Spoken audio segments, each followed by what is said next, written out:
In the aftermath of the ice storm, Tennessee Republicans vowed to take action against Nashville Electric Service, calling their storm response inadequate and the communication a failure. So what does that realistically look like moving forward? Chris Davis took that question to lawmakers on Tennessee's Capitol Hill.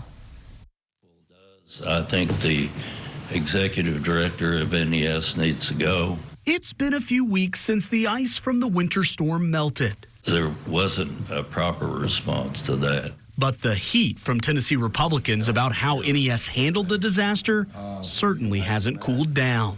I think Three Stooges could have done a better job in preparing for the ice storm. So I asked Republican leaders in both chambers if they still plan to intervene at the state level. We're waiting to see what Nashville does. I'm sure we'll look at it and work through some issues and see what comes up, but we're not going to play our cards quite yet. 2 weeks ago, House Republicans floated several ideas, from changing NES from a public utility to a member-owned co-op, or possibly reconstituting the board. So there are a number of counties around that are served by NES, and yet they have no say in who the appointing authority is. Making changes to the board still appears to be a prevailing idea. I'm not going to be satisfied this session until my constituents have a voice on the NES board so that they have a board member at least that they can talk to, that they can reach out to when there is an issue with NES. Earlier this week, Nashville Mayor Freddie O'Connell appointed his own investigative committee into NES's response.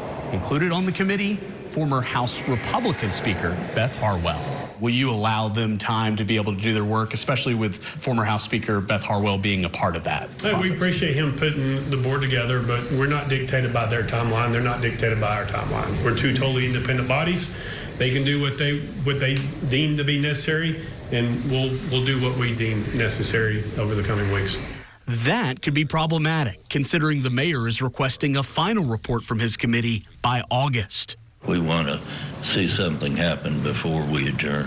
Which is long after the legislature leaves for the year. I would like for the state to defer to the local government to address this situation. Democrats told us they hope the state will step back until Nashville's review is complete. I mean, that's the way to make policy, generally speaking, if you're not just trying to score political points and make Nashville the enemy yet again. But all indications point to a political battle that's only heating up. With photojournalist Bud Nelson, Chris Davis, News Channel 5. So far, Republicans haven't filed any specific bills on what they plan to do with NES. We'll let you know if or when that changes.